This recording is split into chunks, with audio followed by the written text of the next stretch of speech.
Hey everyone, welcome back. We're diving back into some entitled people stories. Today we've got 3 tales of people who thought they could claim what wasn't theirs, whether it was furniture, free labor, or whole neighborhoods. Here we go. Family entitlement at its finest. My uncle tried to claim the one item my grandma explicitly promised me. My grandma passed away in 2022, and while she didn't leave behind anything of significant monetary value, she left behind pieces of herself. She was the kind of woman who loved thrift stores, garage sales, and those little antique booths crammed into old strip malls. Her house was filled with Avon bottles, oil lamps, porcelain figurines, and little knickknacks that probably meant nothing to anyone else. To me, they were part of her story. There was one item she'd been obsessed with for years, a curio cabinet. It wasn't massive like a full china cabinet, just a smaller glass front display case she could proudly fill with her treasures. The day she got it, she told me, "This one's yours. No one else. You." I was the only granddaughter on my dad's side for years, and she always joked that she finally got her girl. That cabinet wasn't just furniture, it was a promise. When she passed, I didn't even have time to properly process it. Before I could request time off from work for the funeral, my uncle and his wife were already inside her house, going through her belongings like they were shopping a clearance sale. They took what they wanted and dismissed the rest as junk. His wife openly called several of Grandma's decorations ugly, which still makes my blood boil. Thankfully, at the time, they weren't in a position to haul off the cabinet. They live full-time in an RV because my aunt works as a traveling nurse. Between their dogs, the constant moving, and the general chaos of that lifestyle, there was no way they could safely transport something as fragile as a glass cabinet. I managed to secure it and moved it into my home. It's been there ever since, carefully placed and well cared for. Fast forward to this year. Out of nowhere, my uncle contacts my dad and informs him that he'll be swinging through our state in September and will be picking up the cabinet. Not asking, not discussing, just declaring it. My dad immediately told him he'd need to speak to me about it since I'm the one who has it. There was no call, no text, no Facebook message, no attempt at even the bare minimum courtesy of asking. Instead, I found out through the grapevine that my uncle's only justification was, "Well, I bought it." That statement conveniently ignores the fact that he only paid for 1/3 of it. My dad and my grandfather covered the remaining 2/3 as a joint Christmas gift because Grandma had been wanting one for years. It was a group effort. That doesn't suddenly convert it into his personal property. To make things even more ridiculous, my other uncle, who lives about 6 hours away, reached out to my husband. Let's call him Uncle S. He needed to pick up some paperwork from my husband and casually mentioned he'd also be grabbing the cabinet on behalf of my entitled uncle. My husband shut that down immediately. "You're welcome to come get the paperwork," he told him, "but it'll be our day off and the cabinet isn't going anywhere." That should have been the end of it. Instead, my entitled uncle showed up unannounced at my dad's house with Uncle S. He apparently expected to just load the cabinet into whatever vehicle they were driving and be on their merry way. After a few minutes of awkward small talk, he realized the cabinet wasn't there. He asked my dad where it was. My dad, who has a reputation for being calm and diplomatic, absolutely unloaded on him. I wasn't there physically, but I've heard the play-by-play from multiple family members. My dad told him flat out that he knew the cabinet was promised to me from day one. He reminded him that Grandma had made her wishes clear. He told him he should be ashamed for even attempting to take it without speaking to me. Apparently, my uncle didn't argue back. He didn't defend himself. He just stared at the floor and eventually went outside to sit in the truck for the remainder of the visit. That image alone is almost poetic. For years, my aunt has steamrolled through family gatherings, speaking over everyone and acting like she gets final say in everything. The rest of my dad's side tends to avoid confrontation. They let her have her way because it's easier than fighting. This time, though, she wasn't even present, and my uncle didn't have her to hide behind. When faced with actual accountability, he folded. He spent years watching her bulldoze everyone. Without her there, he had no idea what to do. One conversation with your dad, and he was sitting in the truck staring at the floor. That tells you everything about who's really in charge. I can't wrap my head around the audacity. Grandma didn't even like my aunt. That's not me being dramatic, that's just fact. She tolerated her for the sake of family, but she never trusted her with anything sentimental. The idea that they'd try to claim the one item she explicitly promised me feels like a final insult. I told my husband that before I would ever hand that cabinet over, I'd disassemble it and scatter the pieces across the state. That may sound extreme, but it's not about the wooden glass, it's about respect. It's about honoring what Grandma wanted. Since that blow up at my dad's house, I haven't heard another word about the cabinet. No follow-up calls, no passive-aggressive social media posts, nothing. I suspect my uncle knows he crossed a line and doesn't want another verbal demolition. The cabinet still stands in my living room. It holds some of Grandma's Avon bottles and a few oil lamps that my aunt deemed too ugly to bother stealing. Every time I walk past it, I think of Grandma's face the day it was delivered. She ran her hand along the glass and said, "Finally." It's staying exactly where it is. If my uncle wants to travel the country in an RV with his dogs and his questionable sense of entitlement, that's his choice. But this one piece of history, this one promise, isn't something he gets to claim just because he decided he wanted it later. He had his chance to respect her wishes. He chose not to. And now he gets to sit in a truck outside someone else's house thinking about it. And our second story. I was hired as an assistant, not a nanny. I work as an assistant in a small private consulting office with about 8 employees total. It's the kind of place where roles blur a little and everyone is expected to pitch in when needed.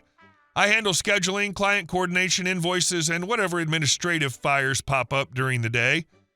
I don't mind wearing multiple hats within reason, but I also know what my job description says, and it does not include childcare. A couple of weeks ago, my boss, whom I'll call Daniel, casually mentioned during a late afternoon that his kids were getting out of school earlier than his wife finished her shift at the hospital. He said it with a sigh, like he was thinking out loud about logistics. Then he turned to me and said, "You're usually wrapping up around that time anyway. Would you be willing to help out occasionally and keep an eye on them after office hours?" The way he phrased it made it sound like a one-off emergency. I didn't say yes. I said I'd have to think about it. I figured maybe once or twice in a pinch wouldn't be a big deal if it were truly occasional. I don't dislike kids, and I understand that schedules can get messy. The problem is that occasionally turned into nearly every weekday within a matter of days. Around 3:30 p.m., his 2 kids would appear at the office, backpacks in hand. At first, they'd sit in Daniel's office, but before long, he'd poke his head out and say, "Hey, can you just keep an eye on them for a bit? I've got to finish this call." A bit turned into an hour turned into until nearly 5:30 some days. I found myself answering emails with one hand while breaking up arguments over who got to use the office tablet.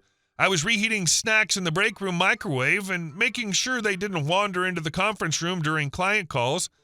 None of this was discussed formally. None of it was part of my employment agreement. It simply became expected.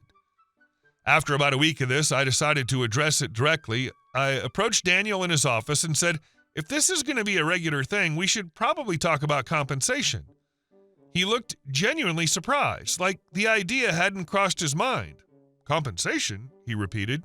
"Yes," I said calmly. "This is childcare. It's outside of my job responsibilities." He leaned back in his chair and gave me a tight smile. "I thought you'd see it as helping the team," he said. "You already know my schedule, and you have the flexibility to stay a little later. Shows reliability. That kind of thing looks good when promotion discussions come up." I stared at him for a moment, trying to process that logic. "Being reliable at my job is one thing," I replied, "but babysitting isn't in my job description." He shrugged slightly and said, "I just figured you'd want to go above and beyond." That phrase stuck with me. He wanted you to watch his kids for free and call it going above and beyond. That's not a promotion strategy. That's just not wanting to pay for a sitter. The next afternoon, when the kids arrived and Daniel tried to pass them off to me again, I gently stopped him. "I'm not comfortable taking on childcare duties," I said. "I need to stick to my actual role here." His expression hardened for a split second before he nodded and said, "Fine." Since that conversation, he's remained outwardly polite but noticeably distant. He doesn't chat as much. He doesn't linger at my desk the way he used to when discussing projects. Every now and then he makes comments that feel pointed but indirect. The other day during a team meeting, he said, "In a small company, it's important that everyone is willing to go above and beyond when needed." His eyes flicked toward me briefly before returning to his notes. I'm not sure whether he genuinely thought I would just absorb the extra work out of loyalty or whether this was some kind of unspoken test of commitment. Either way, it feels manipulative. If he needed childcare, he could have offered additional pay. He could have adjusted my hours formally. He could have hired someone part-time. Instead, he tried to wrap it in the language of team spirit and career growth. I spoke to a friend who works in HR at another company. She laughed and said, if they want a nanny, they should post a nanny job. That's exactly what it feels like. I signed on as an assistant, not as a built-in after-school program. The irony is that I actually am reliable. I show up early, I stay late when projects require it, I handle last-minute changes without complaint. But there's a difference between supporting your workplace and being taken advantage of. I don't think setting boundaries makes someone less committed. If promotion discussions hinge on my willingness to provide free childcare, then maybe that promotion isn't as meaningful as it sounds. I'd rather be valued for my professional contributions than for my availability to watch someone's kids while they finish a conference call. Daniel hasn't asked me again since I set the boundary. The kids still show up some days, but they stay in his office now. He occasionally looks stressed, juggling work and parenting at the same time. I understand that it's difficult, but difficulty doesn't automatically make it someone else's responsibility. If going above and beyond means quietly absorbing tasks that have nothing to do with your role, then I'm comfortable staying exactly where I am. My job is to assist with business operations, not supervise snack time. And if reliability is measured by how much unpaid labor you're willing to provide, then maybe reliability isn't the metric worth chasing. And our last story. The HOA that threatened to foreclose on my home just refunded thousands to neighbors after I proved they had no legal standing. In early 2021, my wife and I bought what we genuinely believed would be our long-term home in an affluent suburb outside Atlanta, Georgia. It's a 6,000 square foot single-family house in a quiet neighborhood with a small private lake and well-kept lawns. One of the biggest selling points, at least to us, was that the MLS listing clearly stated there was no HOA. In a neighborhood that pristine, that detail felt almost suspiciously lucky, but our realtor confirmed it, and the closing documents contained zero references to an active homeowners association. We closed, moved in, and began renovations without thinking twice about community politics. New floors, fresh paint, landscaping upgrades, and some work on the dock by the lake. About a month after we settled in, I was chatting with a neighbor down by the water when he casually mentioned an upcoming HOA meeting. I laughed and said, "We don't have an HOA." He looked at me and replied, "It's being reestablished. I'm on the new board." That was the first red flag. According to him, the neighborhood had originally formed an HOA in 1999. In Georgia, HOA corporations must renew their corporate status periodically. Due to negligence by prior board members, the HOA corporation had dissolved in 2019 and wasn't reinstated until sometime in 2021, after we'd already purchased our home. I went home immediately and dug through every document from closing, deed, title report, mortgage papers, disclosures. Nothing mentioned mandatory HOA membership, no recorded covenant renewal tied to our purchase date, no dues obligations. A few weeks later, we received a letter demanding annual HOA fees. I responded politely in writing, stating that at the time of purchase, there was no active HOA and no binding documentation encumbering our property. I assumed this would prompt a conversation. Instead, we received certified documents delivered by the sheriff's office threatening legal action for unpaid dues. The letters referenced the HOA's authority to place liens and potentially foreclose. That was the moment I stopped being polite. The more I reviewed their so-called governing documents, the more absurd the situation became. The newly drafted bylaws were copied word for word from a townhome development across town. Entire sections referenced shared walls, stairwells, and attached garage structures that simply did not exist in our neighborhood. We're single-family homes with large lots and a lake, yet there wasn't a single provision addressing lake maintenance, dock use, or shoreline responsibility. It was a lazy copy-and-paste job masquerading as governance.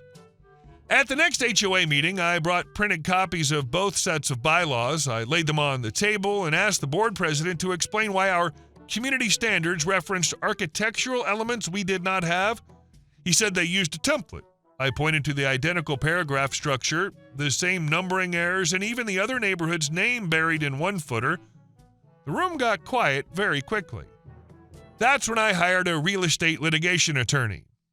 He requested certified copies of the original covenants and any renewal filings from the county.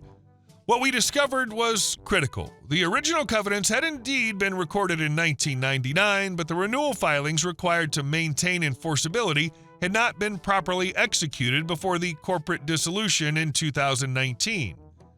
In short, the HOA corporation had expired and the restrictive covenants had lapsed. When the new board reestablished the HOA in 2021, they formed a new corporation, but they had not obtained unanimous consent from property owners to re-encumber previously unburdened properties. In Georgia, once restrictive covenants expire without proper renewal, you cannot simply resurrect them by forming a new nonprofit and sending invoices. We sent a formal demand letter requiring proof of binding authority and warning them that continued collection attempts constituted harassment and potential fraud. The board responded with more threats. That's when my attorney filed a declaratory judgment action in county court to establish that our property was not subject to the newly formed HOA. The board tried to argue that the intent of the community was always to have an HOA. The judge wasn't interested in intent. He was interested in recorded documents. During discovery, it became clear the board had not properly notified all homeowners, had not obtained the required percentage of signatures to reimpose covenants, and had relied on bylaws copied from another neighborhood without modification. When the sheriff-delivered demand letters were brought up in court, the judge asked the board president under oath whether he had verified the enforceability of the covenants before authorizing legal threats. The silence that followed was almost theatrical. That silence in court's the moment everything collapsed. He couldn't answer because there was no good answer. He'd been threatening foreclosure based on documents he never checked. The judge saw it, the room saw it, and suddenly the HOA's authority evaporated. The ruling was decisive. The court declared that properties purchased during the lapse period, including ours, were not bound by the newly formed HOA absent written consent. The board was ordered to cease collection attempts immediately and remove any outstanding balances associated with our address. They were also instructed to notify residents in writing that membership was voluntary for those whose properties were not properly encumbered. That wasn't the end of it. Several other homeowners who had quietly paid dues out of fear contacted my attorney after the ruling. A group of them demanded reimbursement for improperly collected fees. Faced with mounting legal exposure, the board insurance carrier stepped in. Within months, the HOA refunded thousands of dollars to affected homeowners. At the next community meeting, attendance was packed. The board president attempted to frame the outcome as a clarification process. I stood up and read a portion of the court order aloud. There were no arguments this time. Within weeks, 2 board members resigned. The HOA still exists now, but only as a voluntary association. If homeowners want to contribute toward landscaping or lake maintenance, they can. If they don't, they aren't forced. The bylaws were rewritten properly, tailored to our neighborhood, and require written opt-in agreements for participation. As for us, we did not join. I didn't buy a $500,000 home to be bullied by a clipboard committee operating on copy and paste governance. If someone wants to run a nonprofit, they should at least read the documents before threatening to foreclose on their neighbors. The lake's still there, the sunsets are still beautiful, and the only letters I get from the sheriff now are jury duty notices. 3 different flavors of entitlement, 3 different outcomes. The uncle's claim was built on technicality. He paid for part of it once, so he felt entitled to ownership forever. What he ignored was the human part. Grandma explicitly promised it to the one person who actually valued it. He didn't ask, didn't negotiate, just declared he'd pick it up. When confronted without his wife as a shield, he folded instantly. That's not someone who believed he was right. That's someone who hoped no one would stop him. The boss's entitlement in the second story was quieter, but just as presumptuous. He didn't demand childcare outright. He just let it become expected day by day until suddenly an assistant was spending hours on snack duty. When called on it, he didn't apologize or offer pay. He framed it as going above and beyond, as if free labor were a career development strategy. The HOA board's entitlement was bureaucratic but dangerous. They copied bylaws from another neighborhood, didn't verify their legal standing, and started threatening foreclosure. Not fines, foreclosure. They counted on fear and compliance. What they didn't count on was someone who would read the documents, hire a lawyer, and sit quietly in court while the judge asked the question they couldn't answer. Hey guys, thank you all for watching the video. I'll see you in the next one.